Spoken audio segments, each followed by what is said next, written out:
बच्चों, आज आपको हम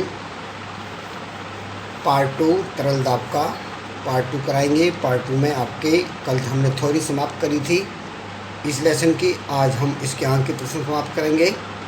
इसमें अंक के प्रश्न हैं और इन प्रश्नों को ध्यान से समझेंगे। इसमें आपका पहला जो अंक के प्रश्न है वो ये है, नाखून पर 80 न्यूटन का बल लगता है जिसका क्षेत्रफल 0.02 सेंटीमीटर स्क्वायर है, तो दाब की गणना करो। हैं, तो इसमें हमें दिया हुआ है कि जो बल है, ये बल जो होता है लंबवत बल होता है F बराबर 80 न्यूटन। इसका जो पृष्ठीय क्षेत्रफल होता है, पृष्ठीय क्षेत्रफल वो हमारा A है। A की वैल्यू कितनी दे रखी है? A की वैल्यू दे रखी है 0.002 सेंटीमीटर स्क्वायर, और इसको सेंटीमीटर को मीटर बनाएंगे। सेंटीमीटर की जगह 10 की पावर -4 लगाएंगे। 0.002 10⁻⁴ वर्ग मीटर है। इस पॉइंट को हटाएंगे, पावर बढ़ जाएगी 2 गुणा 10 की पावर -7 मीटर स्क्वायर है। अब हमें दाब निकालना है। दाब होता है P=F/A। F का मान कितना है? 80 न्यूटन। कितना?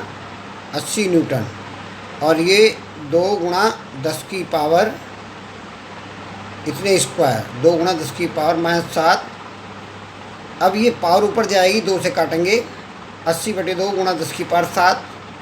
अब 2 से काटेंगे तो 4 गुणा 10 की पावर 8, क्योंकि 0 से एक पावर बढ़ जाएगी, न्यूटन पर मीटर स्क्वायर। ओके, ये हमारा आंसर आ गया। ये हमारा पहला क्वेश्चन, इसका अंक के प्रश्न समाप्त हुआ है।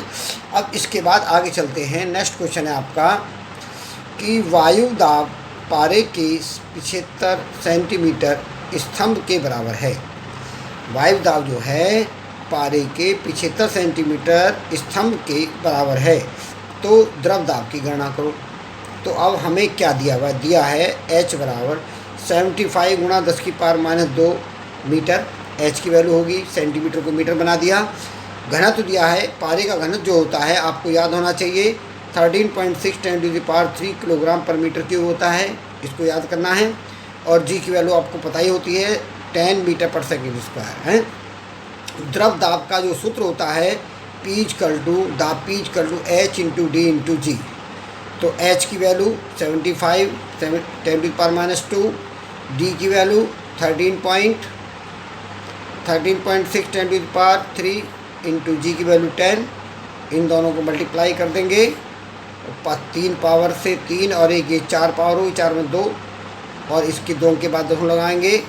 ये 1.02 गुणा 10 की पावर 5 न्यूटन पर मीटर स्क्वायर। ये न्यूटन पर मीटर क्या होता है? दाब का मात्रक होता है। ये आंकिक मान है दाब का। ये सॉल्व हो गया। अब इसके बाद अगला क्वेश्चन चलते हैं। जो नेक्स्ट क्वेश्चन ये है आपका कि 200 m की गहराई पर समुद्री जल का दाब ज्ञात कीजिए, जबकि हमें घनत्व दे रखा है 1.032 10⁻³ किलोग्राम पर मीटर क्यूब। इसमें क्या दिया हुआ है? गहराई H = 200 मीटर, घनत्व 1.032 10⁻³ किलोग्राम पर मीटर क्यूब, और G = 9.8 पर सेकेंड स्क्वायर पर सेकेंड। अब इसमें चलते हैं। तो जल का जो दाब है वो P बराबर क्या होता है? H × D × G। H का मान 200, D का मान 1.03 10⁻³, G की वैल्यू 9.8। इसकी इसमें मल्टीप्लाई करेंगे, ये 10⁻³ और 2 5 होगी, 2 0 ये और 3 ये, 3 और 2 5 होगी। G को हमने 9.8 को 10 मान लिया, इससे इसकी मल्टीप्लाई करेंगे 20.60 10⁻5 हो गया। या इसको लिख सकते हैं 2.64 10⁻6 या 2.06 10⁻6 न्यूटन। यदि हमें केवल 9.8 से ही कैलकुलेशन करनी होती है, तो क्योंकि हम 9.8 को 10 करते हैं अपनी आसान कैलकुलेशन, ये 9.8 से ही करनी है, तो क्या आएगा? अगर हम P = HDG होता है फॉर्मूला, H की वैल्यू 200, H की वैल्यू 200 है, और D की वैल्यू 1.032 10⁻³, G की 9.8। पहले इसकी 2 से मल्टीप्लाई और 2 पावर बढ़ा दो, 5 पावर हो गई, इस 2 से मल्टीप्लाई कर दी।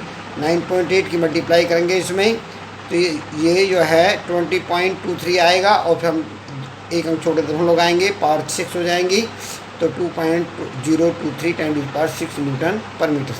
केवल इतना ज़्यादा फर्क पड़ेगा। अब इसमें गृह कार्य देखिए जो आपको याद करना है।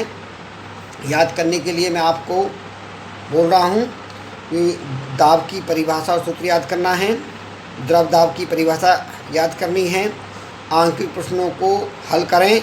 जो मैंने प्रश्नों को हल कर दिया है इन्हें एक बार कर करके अपने हाथ से देखें। ये आपके लिए गृह कार्य दिया है, डेली का डेली कार्य आपको नित्य करना है यदि आपको सही से नंबर से पास होना है तो। ओके।